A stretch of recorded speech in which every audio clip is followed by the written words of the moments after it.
continue to be amazed by the courage of witnesses, whether they are whistleblowers from within the agency or victims of this brutality of different ages and backgrounds, some on their way to church, others to pick up kids at schools.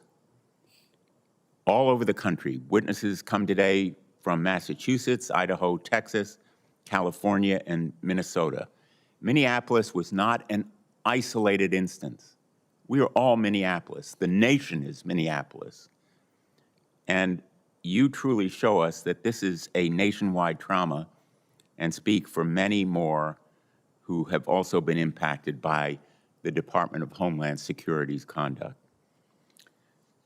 The heartless indifference to the safety and well-being of our children across America is an indelible stain. It is indelible. It is now part of our history.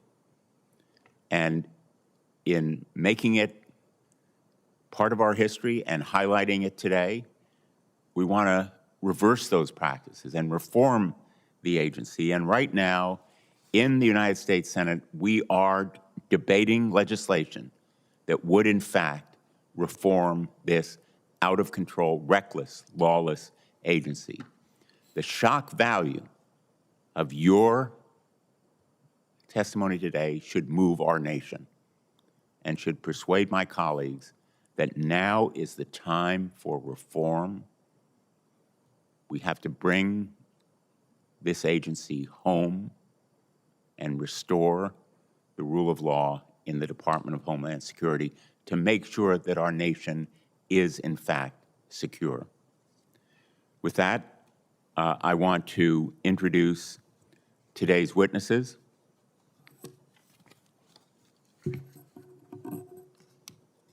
And then I'm going to turn it over to you for each of your testimony, which I have read. It is, in each of your instances, very powerful testimony, and I know that everybody here will be eager to hear it. Annabelle Romero is an American citizen from Gooding, Idaho, and a mother of 3. She's here today to share her story of being separated from her children during an immigration raid last year. Accompanying her in the audience are, in fact, her 3 children who were here today, and I was very privileged to meet them a little bit earlier today. Thank you for being here.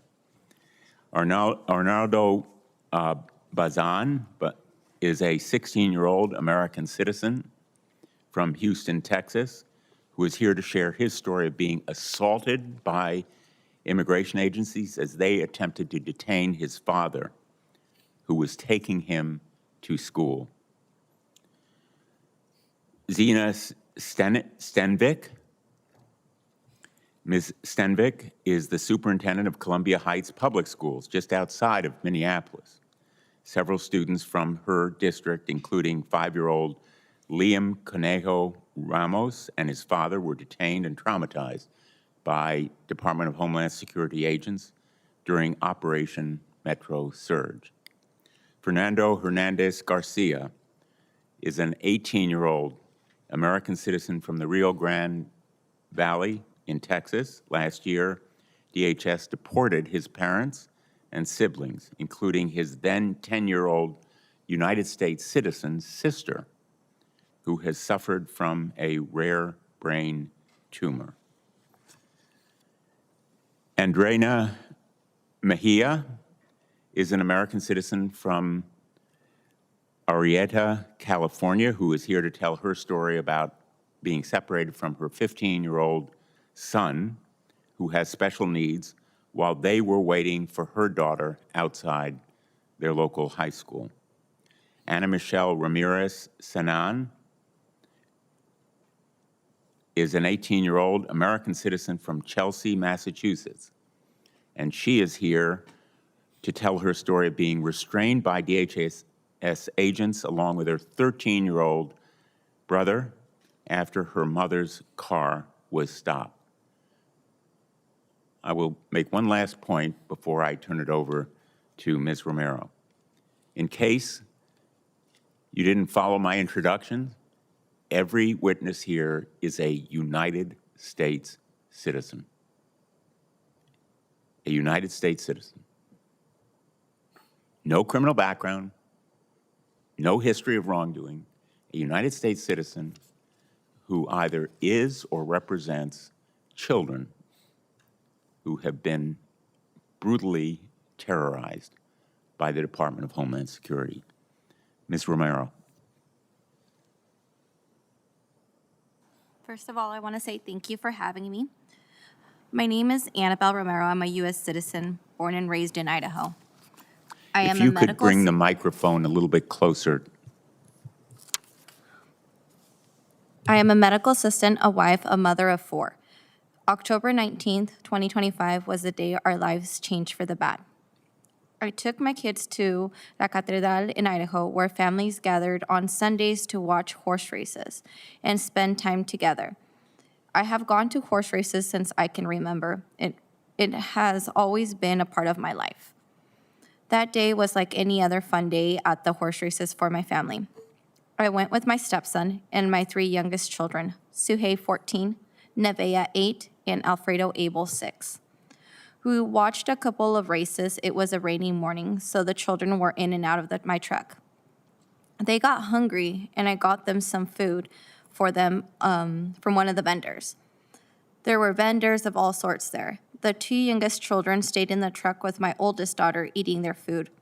Me and my stepson went to get some food for ourselves and walked to the back to the horse stalls to look at the horses. Suddenly, out of nowhere, I saw a helicopter. I thought nothing of it. Since I work in the medical field, I thought it was probably Lifelight helping someone in need. But then I saw people running and screaming, terrified. Then men in military-style gear stormed in, with weapons at ready. Terrified, the first thing I did was call my daughter and tell her not to get out of the truck and to take care of her brother and sister. I was terrified for their safety. After that, I ran and hid in one of the horse stalls.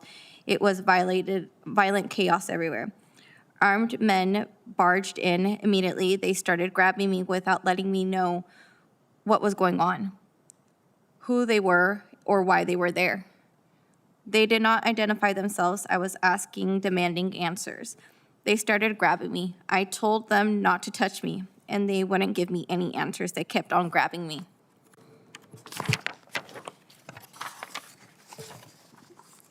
One of them threatened to blow my head off. I kept demanding answers, then 5 of them threw me to the ground and started kicking me and punching me.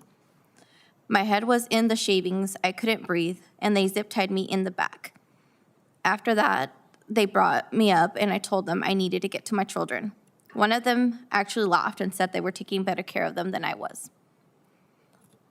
All I wanted was to get to my children. I was with dozens of other people zip-tied and herded like cattle to the center of the arena. When my kids and I finally spotted each other, they ran to me, and they started crying and telling me everything that happened. My oldest daughter was thrown out of the truck. She got bruises all down her side, and they wouldn't let her take care of her younger siblings. My 2 youngest were taken from the truck at gunpoint. They are 6 and 8 years old. They were alone and terrified. My 14-year-old daughter had to care for all of them. When my children were with me, I couldn't comfort them. They were crying, and I was still zip-tied in the back, with no answers for why I was being detained or why these hundreds of officers were there. My children had to use the restroom. I wasn't able to take them because they wouldn't remove the zip ties. They didn't even provide restrooms, so many people were forced to go out in the open. The degradations kept mounting on. Eventually, they brought porta potties, and after my 14-year-old daughter was finally able to use the restroom, she was also zip-tied. She started having a panic attack. I told the officers she was underage. She was 14. And it wasn't right. I feared she might hurt herself if she fainted. I asked them to zip tie her in the front. They did, but she was still having a panic attack, and I repeated to them that she was underage, but they didn't care.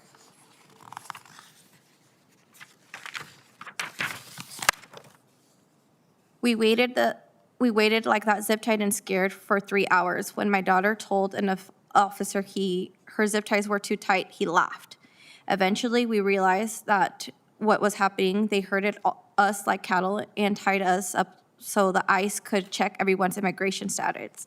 Hundreds of people at a family event, grandparents, infants, and all they knew was most of us were Hispanic and Latino. For them, that was enough to treat us and all like criminals and degrade us. While we waited, my children fed water to others because everyone was zip-tied. My children and I are U.S. citizens, born and raised in Idaho like hundreds of other Americans that we were put through immigration process and zip ties. They almost took my kids from me because they have different last names. The raid was 5 months ago, but we're still suffering. My kids are struggling, mentally struggling to make sense of what happened. I am temporarily out of work because I can't focus. That day completely changed our lives. We were degraded, our rights were violated, our sense of safety and security was demolished. My kids and I can't trust enforcement anymore. All that violence was pre-planned and targeted on a Sunday afternoon family outgoing, and not a word of apology or regret after. We deserve better from our government. We demand better from our government. Thank you very much, Ms. Romero. Thank you. And now, Arnaldo Bazan. I just want to say I'm honored to be here and thank you. My name is Arnaldo Bazan. I'm here today to share the injustice done to me and my family. I am more my peace, safety, and youth because they, along with my father, were taken from me on October 23rd, 2025. On that morning, my father was driving me to school. We made a stop at McDonald's. We were celebrating because I had made the varsity team. A car with tinted windows flashed lights. When my father then pulled over, multiple unmarked cars approached. Armed men with masks jumped out and started banging on the windows. They never identified themselves or explained why we were stopped. We didn't know who these men were. I started recording on my phone. When my father started driving, one of the unmarked cars rammed into our car multiple times. I even felt our car lift. My dad stopped at a store and ran inside to seek help. Men grabbed my dad and started attacking him. As a son, I could just not sit there, so I ran inside screaming these men to get off my dad. Officers grabbed and ripped my shirt. One officer put me in a chokehold, and the officer choking me told me, "You're done, you're done." His grip was so tight, I wonder if I will even make it out alive. With all of my strength, I screamed that I was underage from the United States. When the officers finally stopped, I began telling everybody who could hear me that these officers had tried to flip our car, and that I had proof on my phone. The same officer who choked me then took my phone.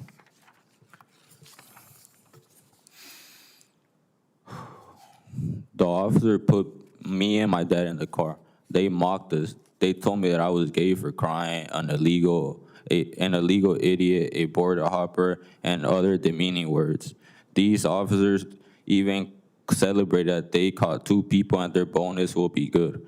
After they took a picture of me, they tried being friendly. But when that didn't work, the same officer who put me in a chokehold threatened me. He told me that my dad will pay the consequences if I press charges. At one point, I asked for my phone, and one officer told me not to worry about it. The officer drove me to my house where my father and I prayed one last time. I tried to hug him, but he couldn't hug me back because I was handcuffed, because he was handcuffed. The officers gave my backpack, but I later learned that my phone was missing. My sister Maria, who is here with me today, took me to the children's hospital where I was sent to the trauma unit. I received morphine for my pain. When I finally recovered, I used the application Find My to locate my phone, 2 miles from where my father was detained. My phone was inside a kiosk for people to sell electronics. Someone sold my phone. When I tried to share what happened to the local police, they told me that they can't do anything to federal officers. I later learned that my father was threatened. Unless he signed papers to self-deport, the government will send me to juvie and federal prison, so my father signed. I couldn't drink correctly for weeks. My body ached for days.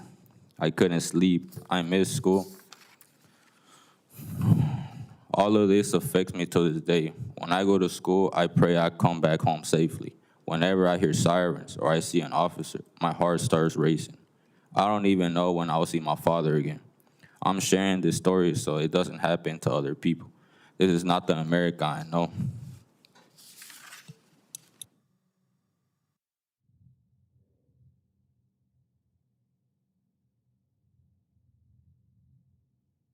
Thank you.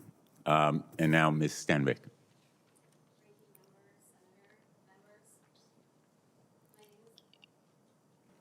My name is Zena Stenvik. I serve as the superintendent of Columbia Heights Public Schools in Minnesota. This testimony reflects my firsthand experience with the presence of Immigration and Customs Enforcement and its impact on my school community.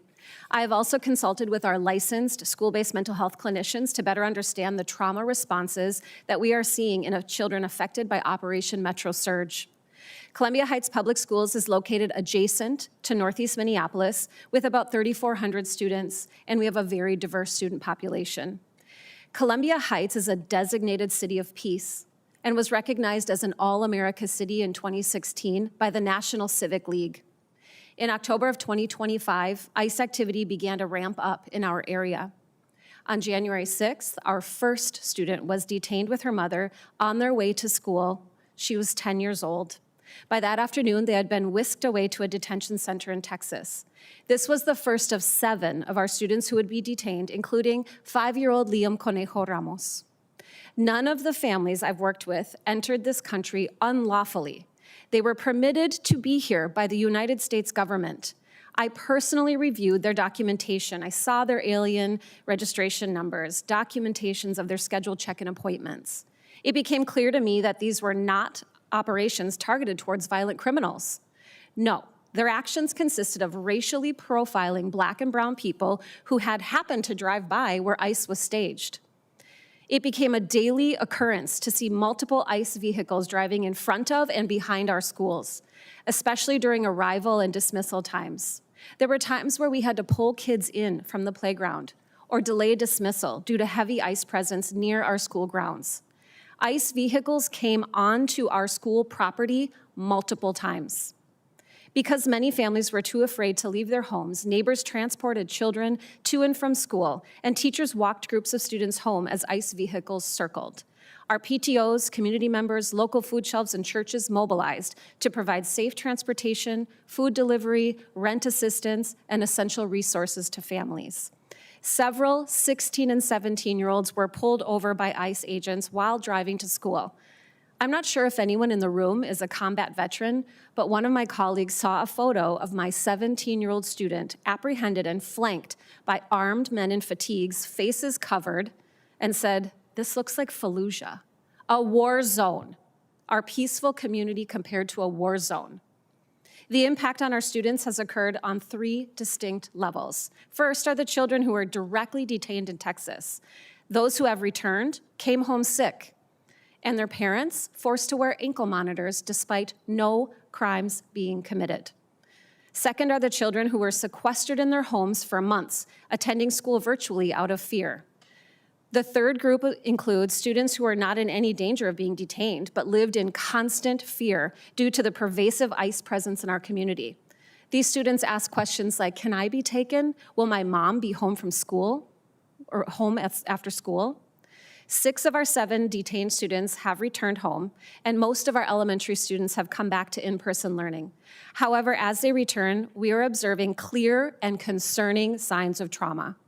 While children are resilient, and I'm cautious to not generalize trauma, the patterns we are seeing are consistent and significant. We are seeing increased separation anxiety, with students struggling to be apart from their parents during the school day, after months and months of confinement and fear. We're seeing heightened difficulty with transitions. One student who was detained in Texas now experiences distress when leaving the classroom to go to art or gym class. He reported that separation from their trusted teacher and classroom removes a sense of safety. We're also seeing increased stress responses such as fight, flight, freeze among students who experience direct or indirect trauma. Students are more fearful of strangers and unfamiliar vehicles, particularly SUVs or individuals in uniform, which they often associate with ICE agents. Even distant sirens can trigger anxiety. During a recent tornado drill, some students asked whether they were sheltering because of ICE. Children are expressing deep concerns about housing instability, food insecurity, financial hardship. Many have experienced abrupt moves, leaving behind belongings and facing uncertainty about their future. These experiences are contributing to a profound sense of instability and insecurity. While there are signs of gradual improvement and students are expressing excitement about going outside and returning to everyday activities, there remains a persistent underlying fear of ICE and family separation. Operation Metro Surge will have lasting and deeply harmful effects on our students, families, and broader school communities for years to come. Thank you. Thank you, Ms. Stenvik. Now, Fernando Hernandez Garcia. Thank you.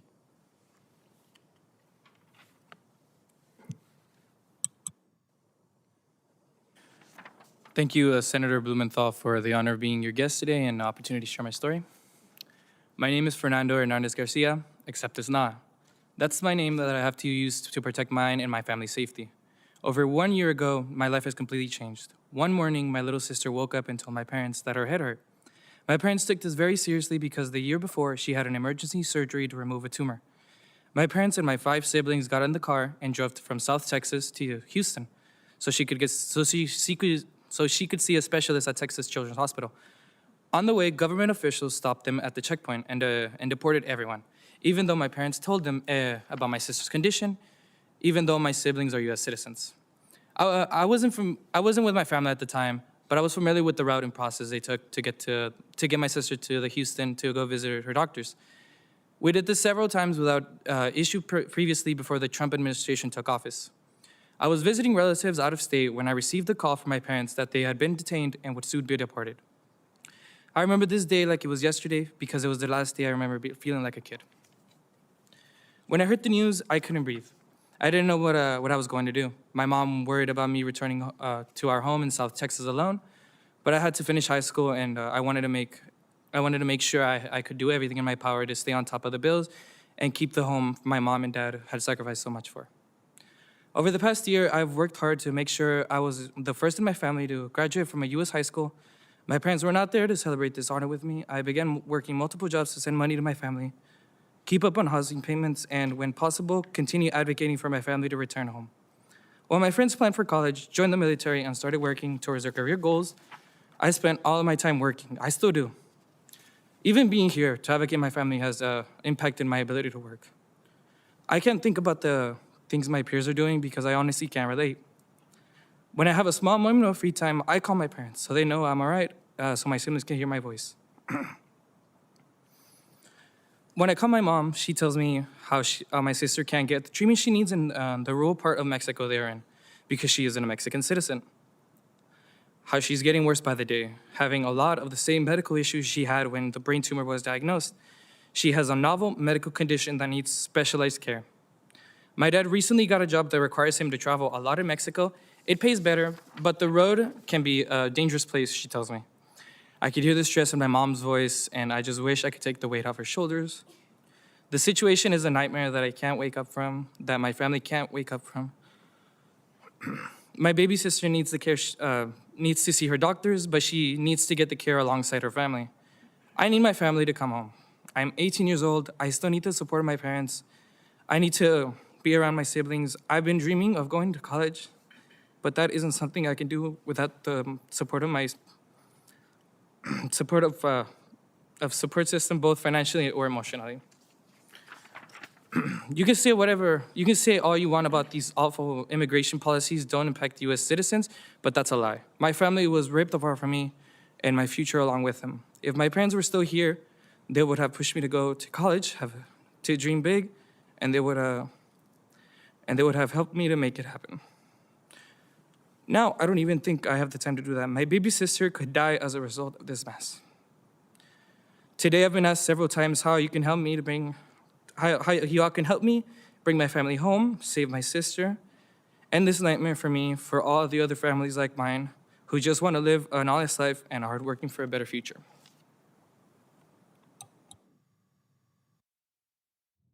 Thank you very much. Andreina Mejia. Hi, my name is Andreina Mejia.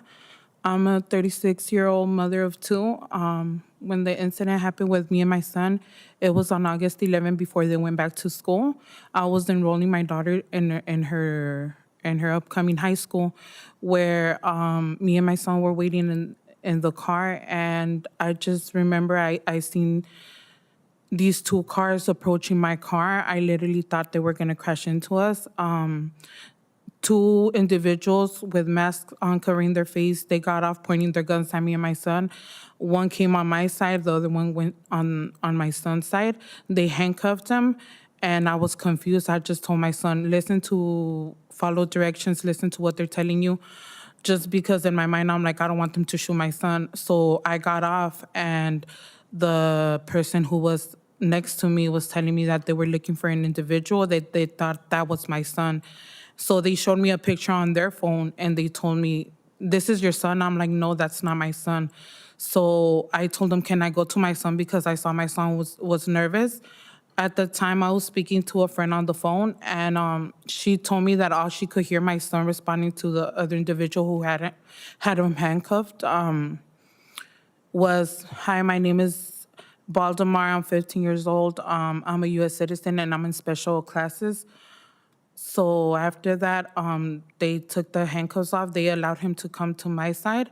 And the person who was with me just told my son, oh, we just confused you with somebody else, but look at the bright side. You're going to have a exciting story to tell your friends when you go back to school. So I looked at the guy, just questioning, there's nothing exciting about having guns pointed at you like if you're a criminal.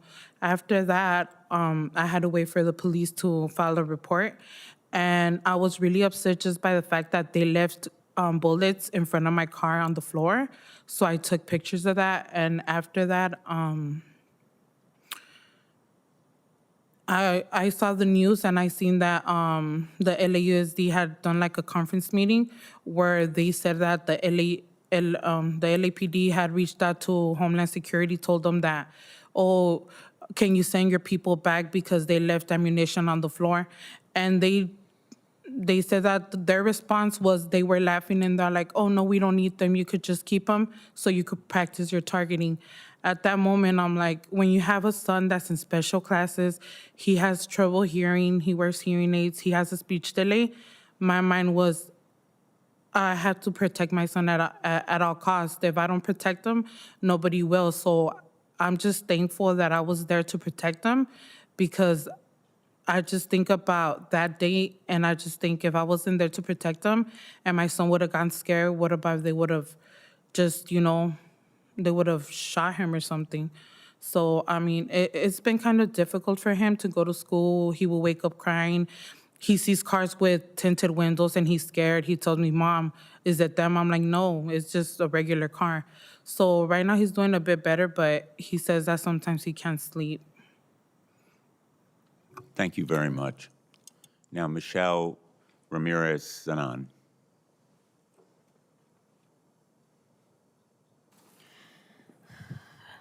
Thank you for the opportunity to share what ICE did to my family. It's very hard to talk about, but I hope that telling our story will help stop ICE from hurting other families who are being targeted just because of their race or where they live. My name is Michelle Ramirez Anan, and I am a high school student in Chelsea, Massachusetts. Next year, I will start college. I have a younger brother who has autism, and we live with our mom, who takes care of us on her own. We are all very close, and I'm very protective of my brother. Since President Trump took office, it's been hard to see so many people hurt by ICE. Because my brother and I are U.S. citizens and my mom has a legal status, I felt like my family was safe. That all changed last year on September 26th, when my family was stopped by ICE in our neighborhood. When I found out, I rushed to get to them as fast as I could. When I arrived, the first thing that I saw was our car with shattered windows. I was terrified that my mom and my brother were already gone. Then I saw them surrounded by ICE. My brother was crying next to my mom, who was being pushed against the fence and handcuffed. Most ICE officers were wearing masks. I could see they had guns. I ran to try to get to my family, but I was blocked by a masked officer who grabbed my wrists. My brother doesn't speak very much because of his disability. He doesn't know how to explain that he's an American citizen.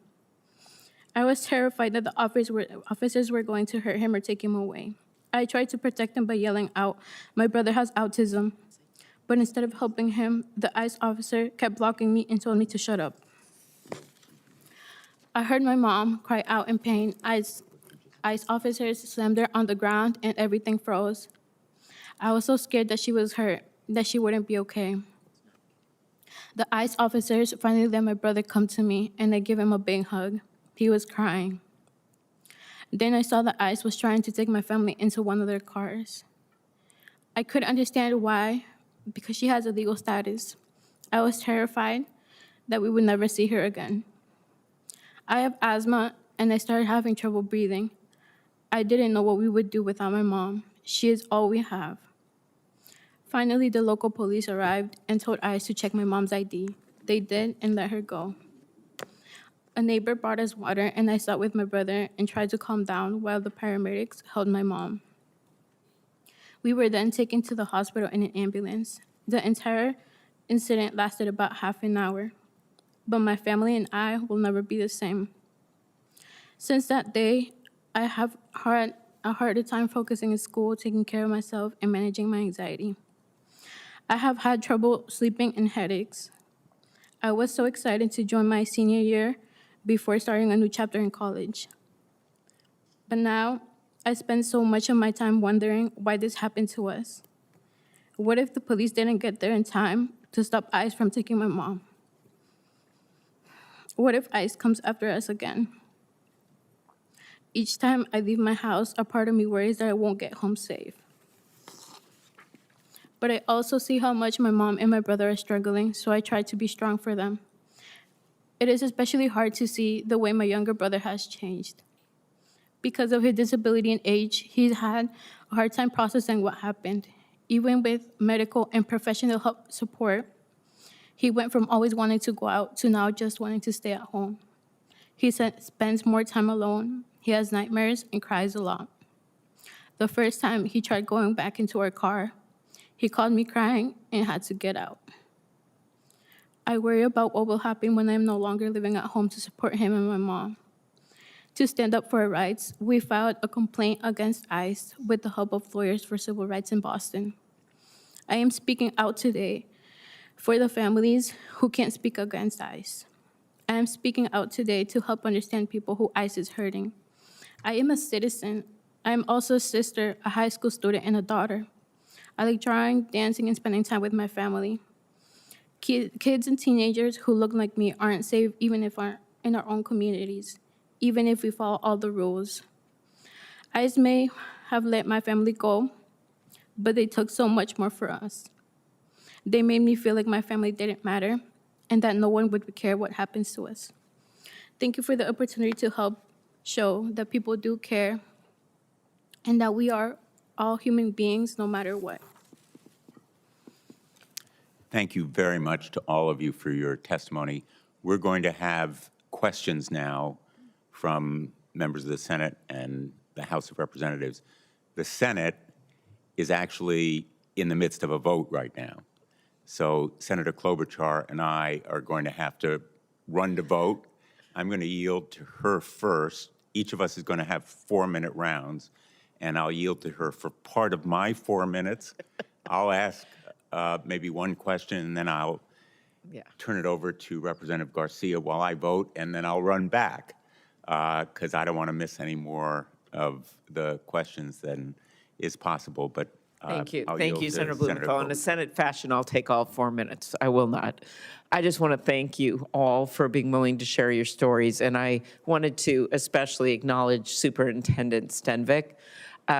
She is an example of heroes standing up for kids, and you did it day after day after day. And it's one of the reasons that when the Twin Cities got the Profile and Courage Award, which is yet to be awarded but announced, from the John F. Kennedy Profile and Courage Award, that it wasn't just Minneapolis. There have been beautiful ballads written about Minneapolis, but it was really the entire area where people were standing up. And I'm so glad, both of you, that you called this great superintendent from the suburbs, and thank you for your work. Thank you, Senator. And you should know, Superintendent Stenvik, that Senator Klobuchar has been a tireless champion for Minneapolis and Minnesota. She reminds us every day about the need to keep in our hearts and minds the people of your town and cities and others in Minnesota. Thank you, Senator Klobuchar, for being here. Let me ask you first, Ms. Romero, you left for the horse races. These are a community kind of gathering on that morning, and your children were excited. It was the beginning of a normal, even good day for all of you. And it ended in tragedy, whether it was going to that event with your family, celebrating an achievement over breakfast at McDonald's, or excitement of enrolling in school. What could have been a lasting, wonderful memory became a nightmare, tainted by DHS's callous and reckless action. And a number of you have referred to the trauma of this experience, the nightmare. Let me ask Arnaldo, I understand that the day you were assaulted by agents started as a happy one when you were going to McDonald's with your father. What's it been like for you since then to try to balance school and trying to process what happened to your family that day? It must continue to be painful. It's been really complicated to get back what I used to get to. And I feel empty inside without my dad. How I said my dad was my best friend. He was a person I could really get with. I feel very empty. I feel in a way where I feel like things are just not normal. I try to go back to things, but things don't get back together, you know? And I just feel sad sometimes. I feel like my family needed my dad's support. I need my dad's support in a way because he will really help us in every way possible. He was a good man. Thank you. Fernando, you've been left alone, right? Yes. And what's it been like for you missing all of your family? I mean, obviously, I miss them. I can't go visit them. I wish I could. But sometimes I talk with my parents whenever I have the time to. Sometimes I talk about my sister or my parent or my dad.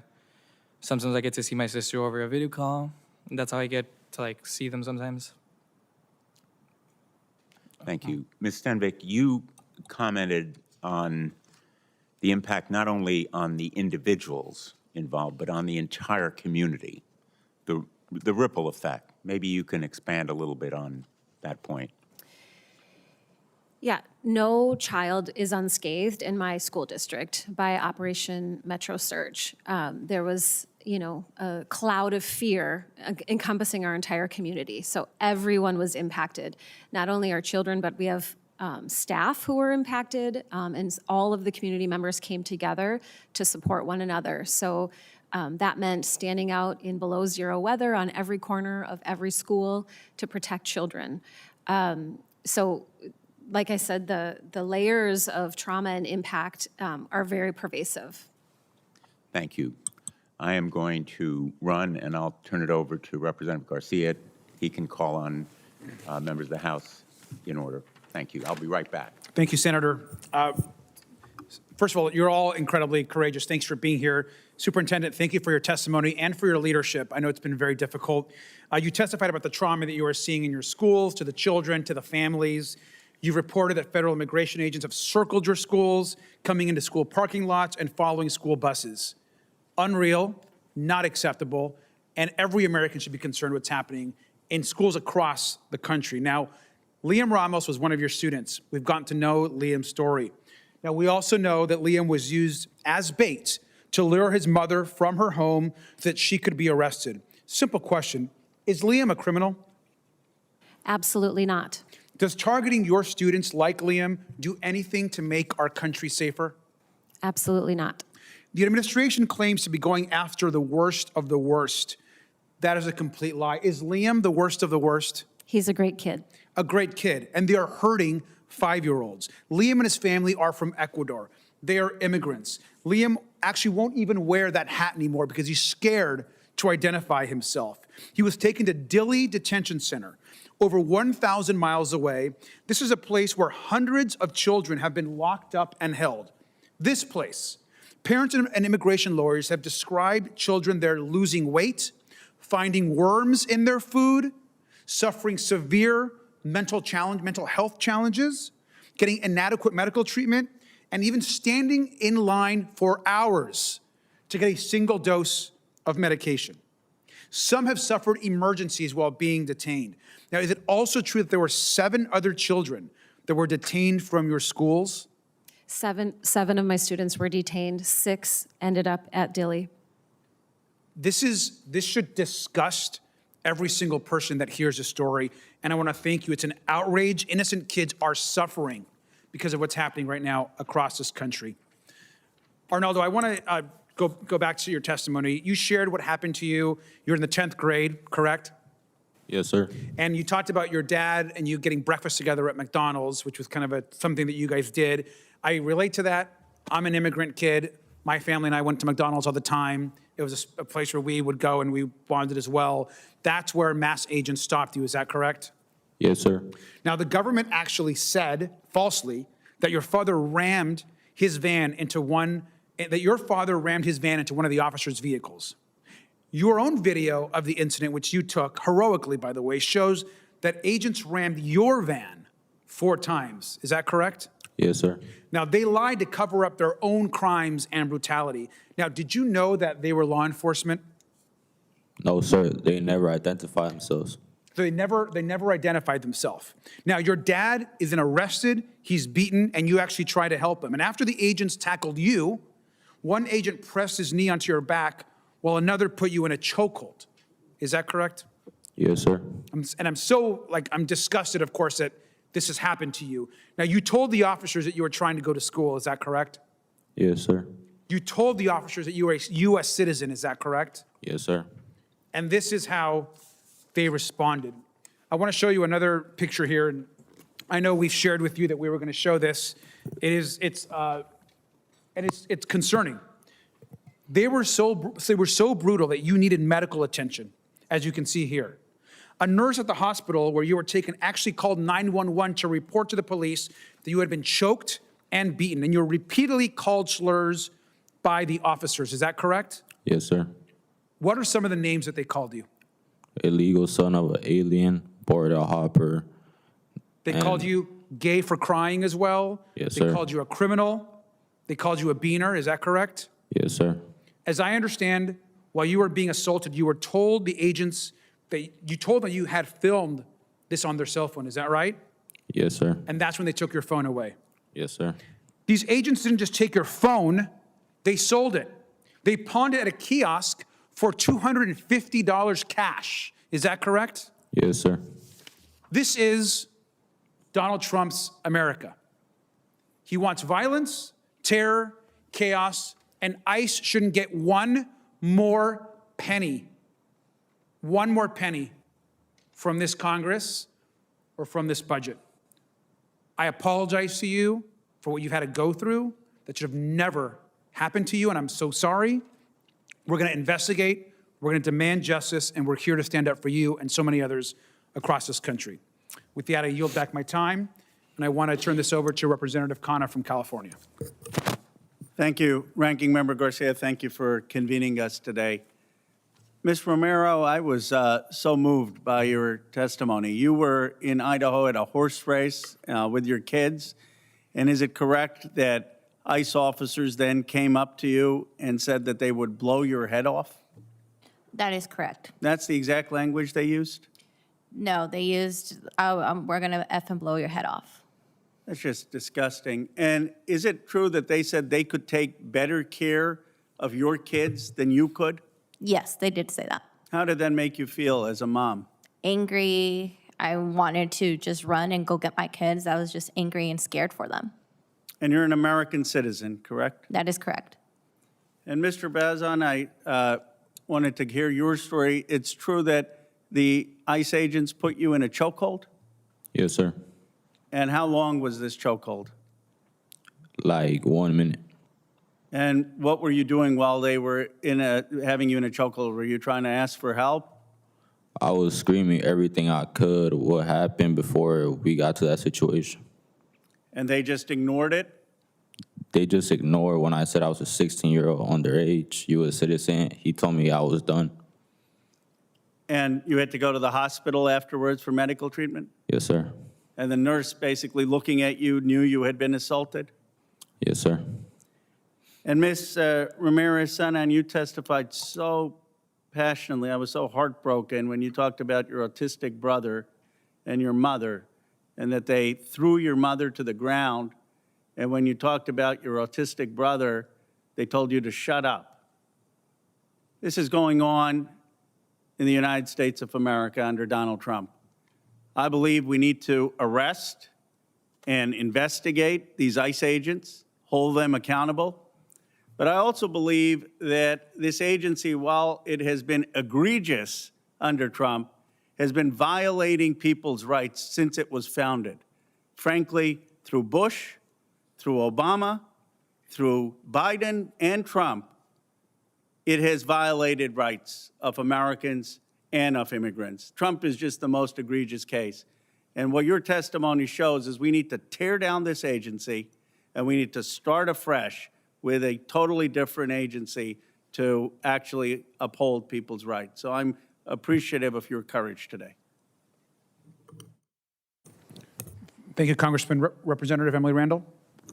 Thank you so much, Mr. Ranking Member, and thank you to all of you for being here today and being willing to share your painful stories to help shed light on what is happening in our country. Your courage allows us to show the American people how the Trump administration is harming families and children. And I want to specifically take a moment to recognize the young people testifying today. Arnaldo, Fernando, and Michelle, you are brave, you are valued, and you deserve to be safe in this country. By sharing your experiences, you're helping us in our fight to end the pain and cruelty that this administration is inflicting on communities all across this country. As we've heard today, the Trump administration is not going after the worst of the worst, as they promised America during the election cycle. According to DHS's own data, 74% of individuals in ICE detention have no criminal history conviction, and only 7% of the people arrested by ICE between January and October 2025 had been convicted of a violent crime. In Washington state, the youngest person arrested by ICE was only 3 years old. Trump and Stephen Miller, the architect of this dangerous immigration agenda, are sending ICE and Border Patrol to look for people to arrest on school campuses, in McDonald's parking lots, and families who are driving to hospitals for urgent medical care. Schools used to be places that were considered off limits to ICE and Border Patrol, but this administration has rescinded those policies designed to protect schools and other locations where children are present. Now, instead of focusing on reading and math and art, kids and teachers are battling Trump's paramilitary goons in spaces where they should feel safe. I get texts from my teacher friends almost every week about how they feel like they need to prepare to keep their classrooms safe, to keep their students safe. And the Trump administration is once again separating families, this time by holding them in inhumane and unsafe detention facilities and deporting the parents of children who are U.S. citizens. Last week, a 19-year-old tragically died while being held in Glades Detention Center in Florida. This is horrific, and this administration has blood on its hands. Trump and Miller are harming an entire generation of children with both physical and emotional violence. Ms. Mejia, thank you for showing up and sharing your story.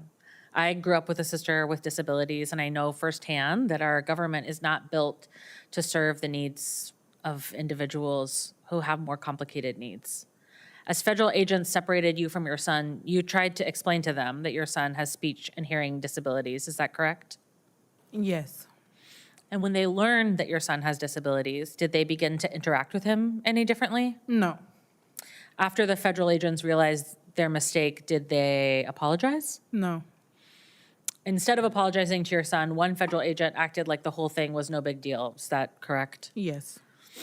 Is it correct that federal agents went on to say that your son would have an exciting story to tell? Yes.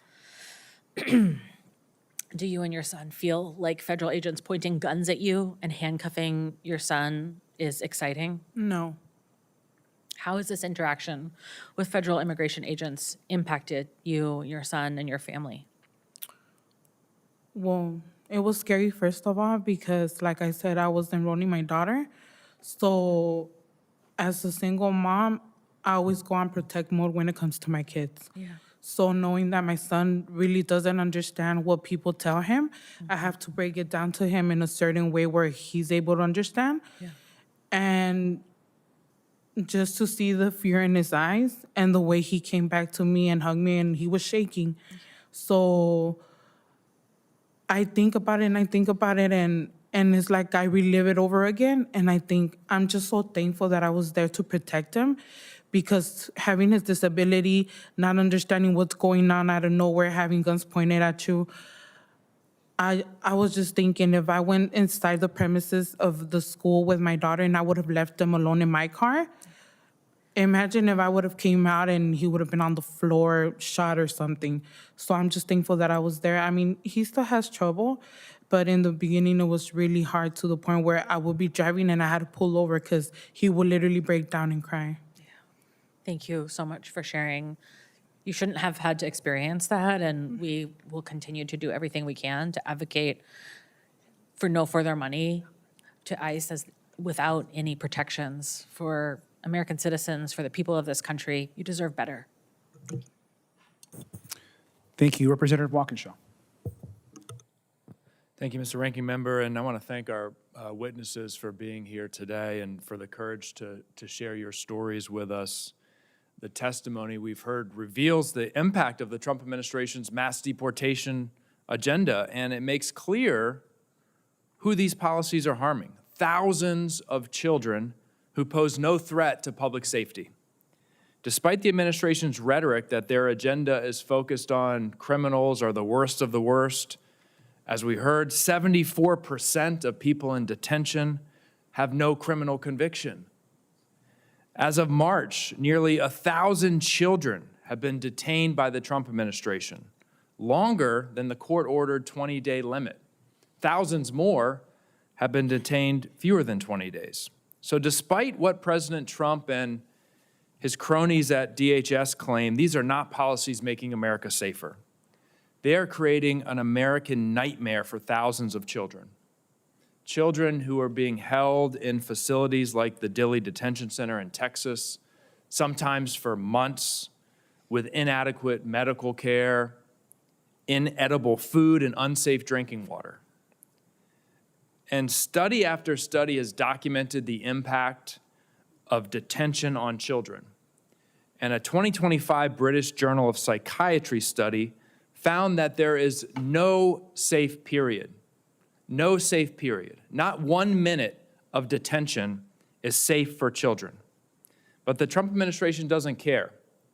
When Todd Lyons, the acting director of ICE, came before the Homeland Security Committee, I asked him whether he was aware of this study or the impact of his policies on children, he said no, he hadn't read it, wasn't aware of it.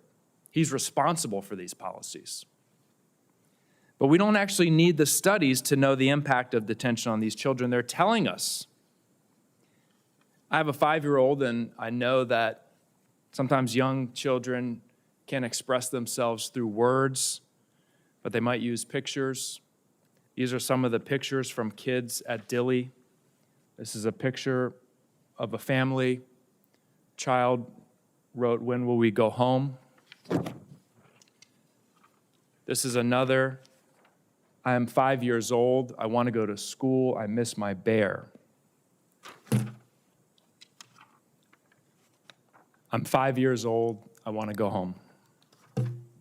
These are what the children are telling us.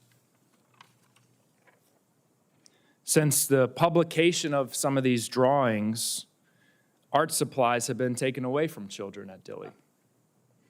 So when they cried out to the world through these drawings and others, our own government silenced them by taking their crayons.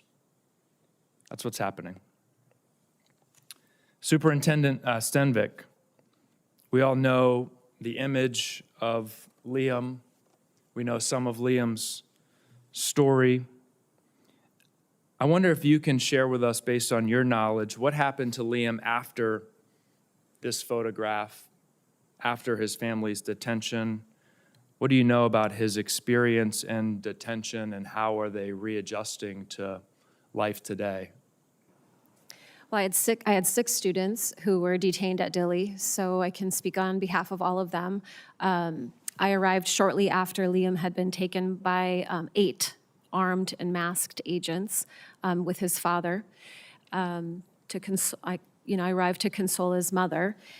Students are telling me who are coming out of Dilley. I have a 5th grader who waited in a waiting room on chairs for 17 hours before someone came to talk with them, and then had to wait for another 36 hours, so about 50 hours total, without food before actually being processed and entering into Dilley. That child also, when asked about, we've heard the stories about the water quality and the food quality. I asked, I heard that there's teachers. What was the school like? And this boy scoffed and said, "That's not school, that was coloring," clearly before the art supplies had been taken away. Like I said, all of our students who have returned home from Dilley returned home sick. So we know there was a measles outbreak. We had a mobile medical clinic come to connect with each of the families who returned, just to check on their health and well-being. And then, of course, our mental health providers, our school-based mental health providers, have been working around the clock and on the weekends with our families to help process the return and the trauma. Thank you. I yield back. Thank you, Congressman. Congressman Tlaib. Thank you all so much for being here. I just want you to know there are so many people that can't come and tell their story because of fear. And in many ways, you sharing your stories could possibly save more lives. So I want to thank you so much for speaking the truth and having the courage to use your voices for others. It is very important for everyone that's listening. There is no humane way to detain a child. No humane way. There is no humane way to arrest a child. There is no humane way to deport a child. Yet ICE is doing all three, subjecting our children, even the smallest infants and babies, to extreme violence, cruelty, and lifelong harm. There are too many horrible stories to count. Chair Garcia was texting and saying how horrific it was, and I told him, I don't know how much I can scrape on top of my lungs to say enough is enough. A child is a child. A child is a child, no matter where they are in our country. And for a 6-month-old baby who stopped breathing after being tear gassed, how is that not enough? Children are held at gunpoint. How is that not enough? Teenagers like Arnaldo, hospitalized for serious injuries after being put in a chokehold. How is that not enough? In the beautiful city that I grew up in, the city of Detroit, McKell, Durante, a high school student, only a few credits away from graduating Western International High School. He was racially profiled and arrested by federal agents on his way to a school field trip. He was torn away from his loving community and deported. It didn't just traumatize him, but our whole school community.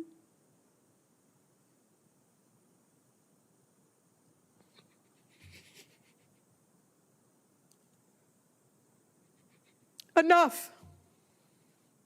You know, Superintendent, did you know, I was an immigration attorney for a long time. We had to force the Obama administration to come up with sensitive locations. We actually had to tell, this is before Trump was president. I want people to know, ICE and federal agents and Border Patrol has been doing this for a long time. Now they're just enabled even more and getting more violent and more aggressive. But we had to pass policies to tell them to stay away from our schools, from our health centers, from funerals. This is an agency post 9/11 that was created to do exactly what it's doing now. And so many people that come after me and so many of us that continue to say, mask or no mask, they will still kill us. They will still put our kids in gunpoint. They will still do what they did to Arnaldo to another child. And so we already know that this is trauma that, again, no matter how much we try to heal, it is such a permanent damage. You may not see it on the child, but it's permanent. And so, Mr. Hernandez Garcia, your parents, when I read your story, your parents were deported to Mexico like a year ago. And you're 17 years old, and you've been taking care of yourself. How has the separation really affected you? Well, first of all, I couldn't graduate with my full credits. I graduated with a partial diploma, I think. So I can't go to whatever college I want. I need to go to the STC first. I am the one that takes care of the house, bills, everything. I send money to my mom. Sometimes I send food. I get in contact with him sometimes. I basically manage everything. So I just want you to know, I'm the eldest of 14. I was whose children? I don't know who it was, but they were guessing how many brothers and sisters I have, and everybody always gets it wrong. And so, Arnaldo, I just want you to know, I can feel the weight on you to take care of your parents, even though there's not a lot of folks to be able to take care of you here. There are community mothers that care for you, and I hope you reach out to us and understand that we have your back and we love you, even if our own federal government continues to target our communities the way they are. I've been taking care of people all my life, and I'm just now learning, late in my time, that it's okay to ask for help. And I'm just asking you, because I read your story, and it just reminded me of, the fact that I don't want you to ever feel alone. And even though I know in maybe a few years they might start apologizing. I'm so sick and tired of our government apologizing for the violence and death and destruction that they do over and over again. And I just want you to know right at this moment, just want you to know there's a lot of people watching, and that we love you and that we want to be able to take care of you. Okay? Thank you, and I yield. Thank you. Just wanted to also just follow up, Mr. Garcia, I just wanted to follow up also on some of the questions, because I think it's important for folks to know that when you were stopped by Border Patrol at the border station, correct me if I'm wrong, but your family was traveling to get care for your sister, is that correct? Yes, sir. Yes, sir. And so your sister has a rare brain tumor. Yes, sir. Is that correct? Yes. And I know when this happened, they were rushing to the Texas Children's Hospital in Houston, and that's when they were stopped. Is that right? Yes, sir. And for people that have never passed through a Border Patrol checkpoint, these checkpoints, you have to provide identification. That's the way it works in this type of system. Is that right? Right. And so your parents had been able to pass in the past. They had been able to go through these checkpoints several times by presenting your sister's birth certificate and a letter from the hospital vouching of the ongoing life-saving treatment. Isn't that correct? Yes, sir. But on that day, things were different. Instead of letting your sister reach her emergency medical care, that's when they detained your parents, your sister, and your other siblings. And instead of taking her to the local hospital, they confiscated your sister's medicine. And instead of letting your family return to you, they deported them a day later. Is that correct? Yes, sir. And I just wanted to kind of restate the circumstances because I just can't imagine any human being with any sort of core or love of family to sit here and listen to that and to think that that is okay. And I don't care what political party you're in. I don't care whether you have children or not, but there is no circumstance where that is acceptable. Not in this country, not in any country. And the fact that there are people in this Capitol that want to continue to fund this terror of our people should make everybody sick. There shouldn't be a penny more spent for this to happen to you and to your family. And you are so brave to be going through everything that you're going through. And just know that, I know it's hard, but there are people that are trying to fight and to change this horrific and corrupt system that continues to cause this kind of pain on people like you and your family. And so just please know that. Representative Randall. Thank you. Mr. Ranking Member, sitting here and listening to your stories just continues to make me more and more angry about what our neighbors, what you are going through. Early in my career, I worked in fundraising for a children's hospital, and I remember the story of a family who came from Mexico one day, packed their suitcase, came because they had been looking for life-saving care for their child unsuccessfully, and their last-ditch effort was to come to the U.S. to get care for their son. And they were able to. They were able to safely get care. They were able to get a diagnosis. And then we told that story over and over and over to donors of all political persuasions who were excited to fund life-saving care at this children's hospital. And I think about the contrast between that story and the story of your sister and your family, Mr. Garcia, and the fact that not only would ICE and Border Patrol not ensure that your sister had access to her medication, but would take it away and not allow her to go to her appointment and really put her life at risk.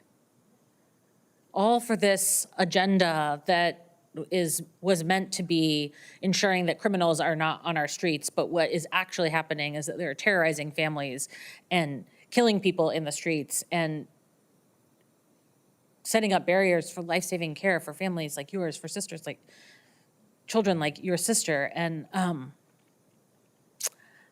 it's really, it's unacceptable, it's inhumane, it's wrong, and we will continue to fight for more money to be invested in attacks like this on our communities and our neighbors. I also have been thinking a lot about a friend of mine who is a school counselor and who told me the story of a young man not dissimilar from you, whose family, whose father was deported and whose mother moved their family to another home to be safe. And it was just outside of the school district lines where he was on track to be the first in his family to graduate, who had a clear pathway to college, who was such a leader in his school, but now had to figure out how to get enrolled in online school and work full-time to take care of his family.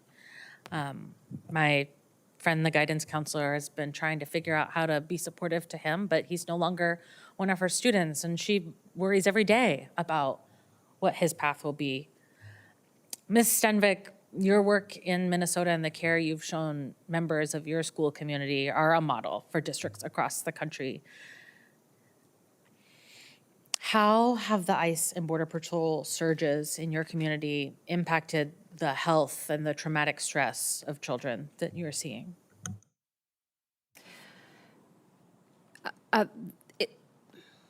The Operation Metro Surge has greatly impacted the mental health and stress of all of our children. They're displaying different types of trauma responses, whether that's fight, flight, or freeze. They are triggered by, the need to separate or the need to transition from one classroom to another.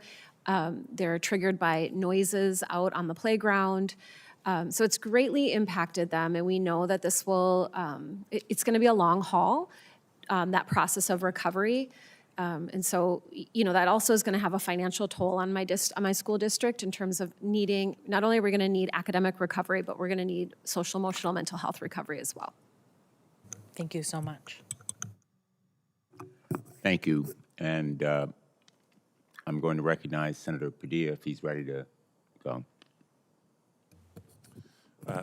Thank you, Senator Blumenthal, Representative Garcia, all my colleagues here in the committee, and especially to all of you for being here. I don't think you can hear it enough from us to just say thank you for your willingness to come and share your stories. Thank you for the courage to speak publicly, because this has been difficult times for the country, but for each of you, especially given what you've been through.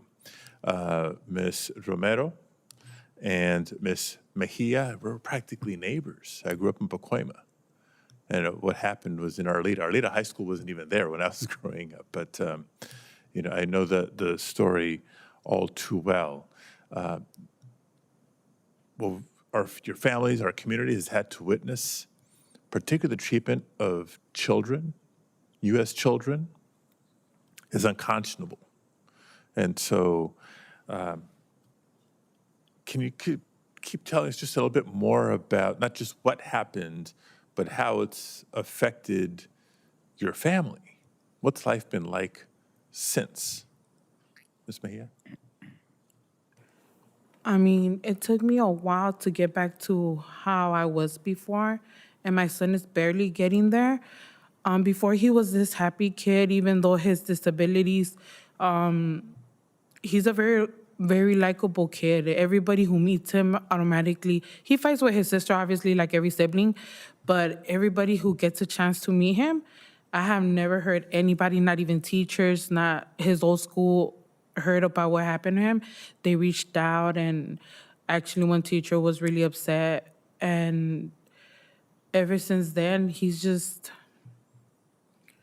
in the beginning, he was like, I can't concentrate in school. People kept telling me, just pull him out, put him on online classes. But I was like, why do I have to isolate him from his friends, from him going to school? I mean, it's not his fault. He went through what he went through. He would just wake up and be like, oh, I can't sleep. Like, are they going to come back? Everybody has their own story. He didn't feel safe, but I just had to be strong for him and be like, you know what? We're going to get through this. I mean, I'm here. I'm always going to protect you and your sister. I mean, I'm all they have. And those are obviously normal questions for him to have, normal feelings for him to have. And you're working through the immediate and short-term impacts of the experience and the trauma, because that's what it is. Have you guys talked about, what do you think about in terms of the long-term effects and what you'll have to work through in the years ahead? I mean, I don't know. Sometimes I just question myself, and I just want to know if he has a hard time expressing his feelings to me, where daily I have to ask him, how do you feel? Because he tells me one thing, but then his teachers tell me another thing. They tell me that they constantly communicate with him and tell him, okay, if you feel that you can't concentrate, just come, we'll put you in a room. They've been very helpful, and they have always been supportive to where they tell him, if you feel that you just need a breather, just come here, talk to us, and we'll help you. So he's getting there. I mean, it's better than how it was in the beginning. Good. Well, it's going to take time, and Yeah. that too is normal. But it sounds like not just from the family side and the teacher side, but from the community perspective, there's a lot of support around you, which is great. Question for Arnaldo and Fernando. You've shared your experiences. You've been answering some of the questions here. If you could speak to the people in the White House right now, or the new leadership at the Department of Homeland Security, what would you say to them? You have a message for them? We'll start with Arnaldo. The message I'll give towards them is that do they even realize what they're doing to these innocent families? These innocent families are just people just getting their kids to follow their dreams, chasing their dreams. And my message to them is, like, do they even know what's happening out there? It's just like they don't know what's going on. They're acting like they don't know what they're doing. Yeah. Fernando?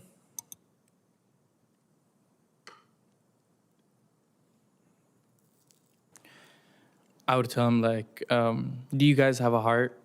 Like, you keep deporting little kids, families, separating them. Imagine if that was you. How would you feel? Like, take a moment to put yourself in their shoes. How would you feel if that was you in that moment? Yeah. As much as I like to also wonder, do they really know what they're doing? It's hard to think they don't know what they're doing. It's been going on for almost a year now. It's all over the news. It's all over social media. You know, they've heard from the public. They've heard from us. The question in my mind isn't do they know, it's do they care?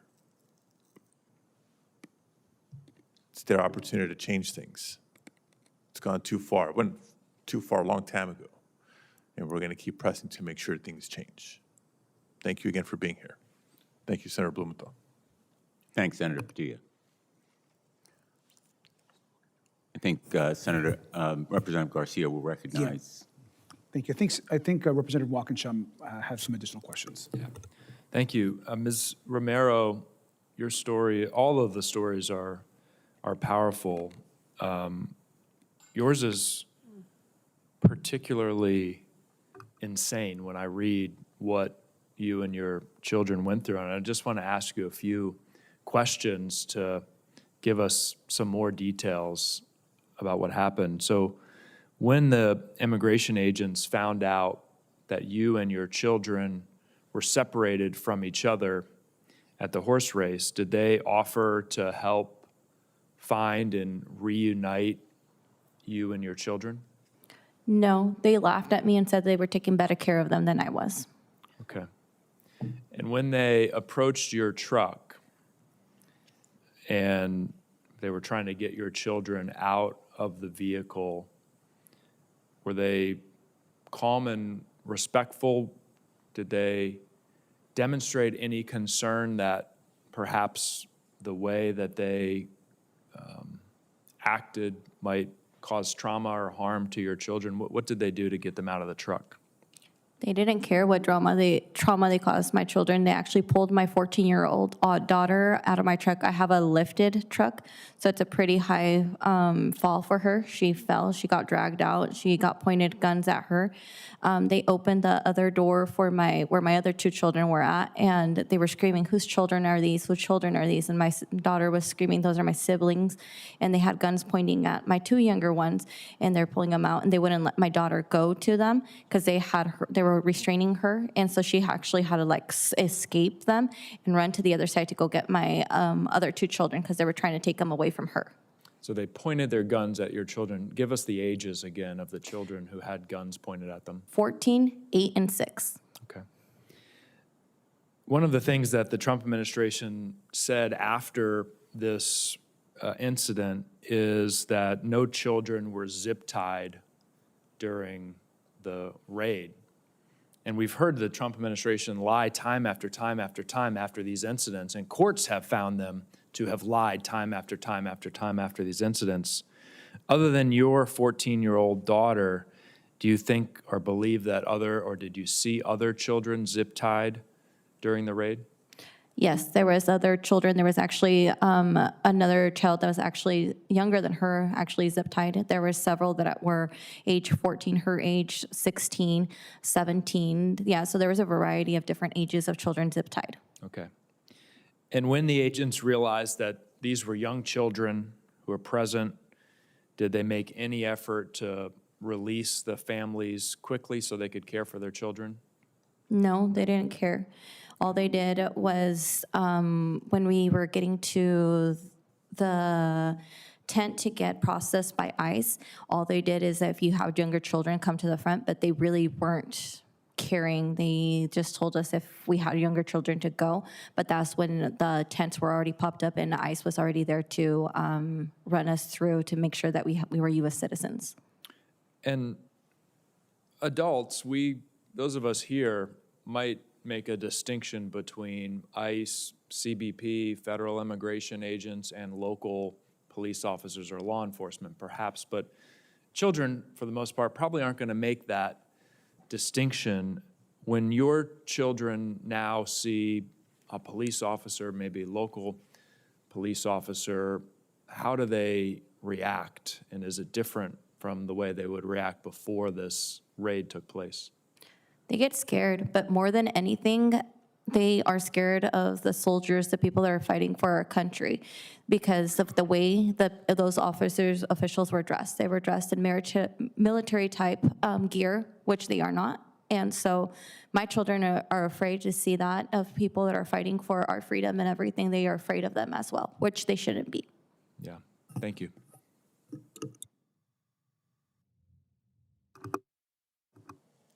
Thanks, Representative Wilkinshaw. I have a few questions as part of this second round. Let me first say, Ms. Romero, I'm a dad. I have 4 children.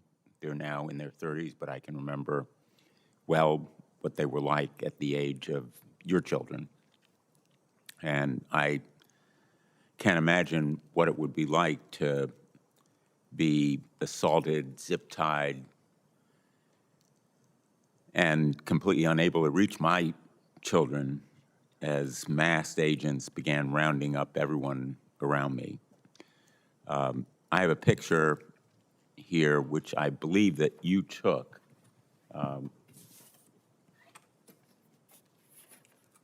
This picture is of the marks on the hands of your 14-year-old daughter after she, too, was zip-tied.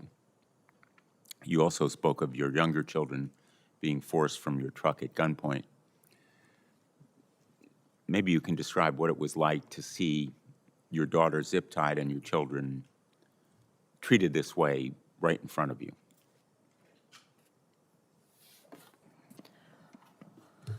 Honestly, I felt helpless, like I couldn't do anything to help them. Like, as a mom, you want to protect your children. I saw, after I repeatedly told the official that she was 14, she was having a panic attack in front of her, they wouldn't listen. I felt so useless as a mom. Like, I wanted to protect my daughter and I couldn't. And for them to tell me that my kids were brought out at gunpoint, it's the hardest thing for me to process still to this day. I have never left a bruise on my daughter, never have done anything to my kids to cause them trauma or anything. Why are other people doing this to children? Not just my children, but to other children. It's a mother's worst fear for your kids to be traumatized, to get hurt or anything. Why are other people doing this to our children when we're trying to do the best to protect our children? This memory has stayed with you. And I'm sure it will stay with your children at some level as well. And I know you as a mom will do your best to overcome it. Are you aware of it now as you deal with your children? It's hard. Well, again, thank you for being here today. Thank you. Mr. Garcia, I want to focus on your story for a moment because I think it has really a number of different shocking elements. Your siblings, all except one of whom are now U.S. citizens, were deported with your parents. And I understand from your testimony that your family was going to the hospital for your sister to see a specialist for her unique medical condition. You spoke in your testimony about how hard it's been for your sister harder, in fact, than it would be here to get critical care that she needs while she's in Mexico. Do you know whether her condition has been getting worse? Her condition has been getting worse. Right now, it's to the point where it's basically like if the tumor's back, her eyes are experiencing if they're failing again, like if she had the tumor again. I know she's been getting a lot of headaches. She can't get the care in Mexico because they keep denying her because she's not a Mexican citizen. So my mom keeps fighting for her. At one point, they did take her in, but then they keep refusing to take care of her, and I can't bring her here. And I understand that your parents have asked ICE to allow them to enter and live in the United States temporarily to assist your sister in getting the medical treatment she needs. Have your parents heard anything about that request? No, we have not. And it's been pending, I think, now for 9 months, and you've heard nothing. I think so. So, just to sum it up, the Trump administration could allow your parents to temporarily enter the country so your 11-year-old sister who needs medical care, who is an American citizen, who could get that specialized care in this country,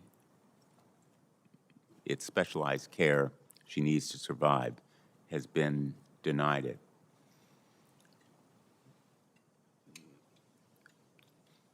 I guess I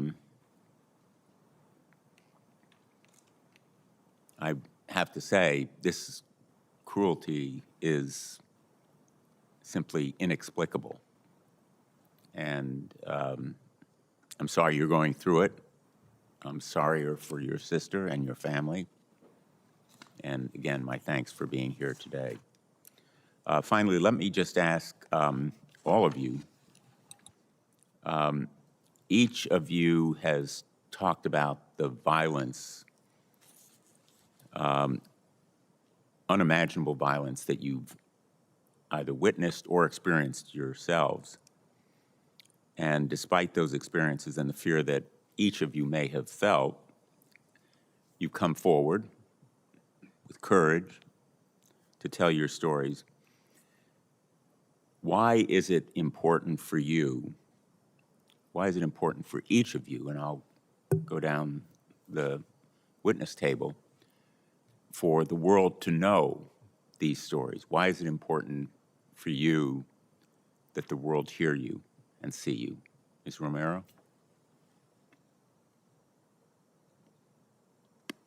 It is important for me to get the word out so other families don't go through what I'm going through with my family. It's important for me to spread what's going around so that other people don't have to suffer or like people go through the same pain me and my family went through.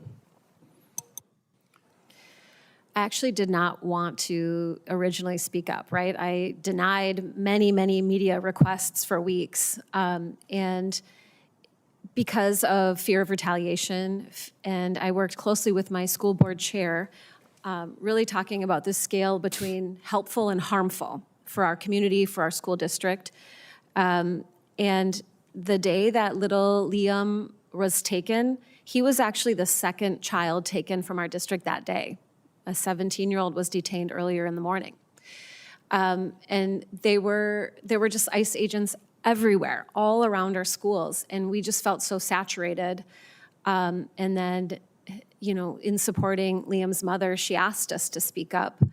And it was at that moment where we decided it's time for people to hear the truth of what's actually going on.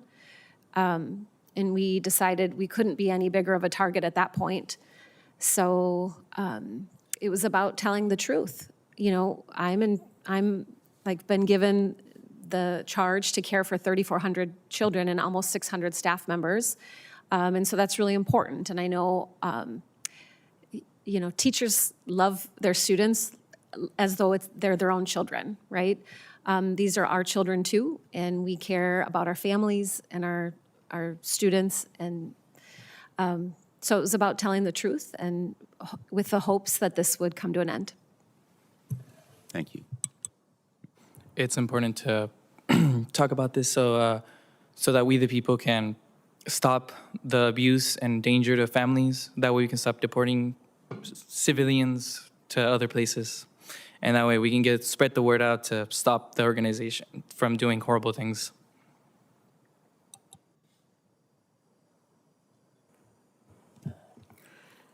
I just wanted to share my story because I know that there's more mothers that have kids with disabilities that maybe they're immigrants and they can't speak for their kids, but I feel that I could be the voice of kids with disability and just, I mean, we're all human beings, you know. We deserve to live a normal life without the fear that we can't go nowhere because they could target us because of our skin color or just by the way we look. So I just wanted to share my son's story for that. It is important that we speak up because we as children do not deserve this. We as human beings do not deserve this. My community is very small and not known, so I am here to speak up for Chelsea from Massachusetts because we need to get this around. We need to get help because as people, we do not deserve what most of our families are going through. Thank you all. I'm going to just say nothing that I could say now can match the power and eloquence of your statements. The work of our committees didn't begin, and it's not going to end with this fourth hearing. And your testimony today encourages and emboldens me to continue with this work. I am grateful to the House members who are here today and my Senate colleagues. We have a busy day with votes, as you have seen, but I know that my colleagues are deeply interested in what you had to say here, and I want to express my gratitude again to Representative Garcia. We are listening. We will hear more testimony in the weeks ahead because DHS has to be held accountable, has to be reformed, has to be changed to stop, as you have said so powerfully, this kind of brutality happening to others. And with that, I'll yield finally to Representative Garcia.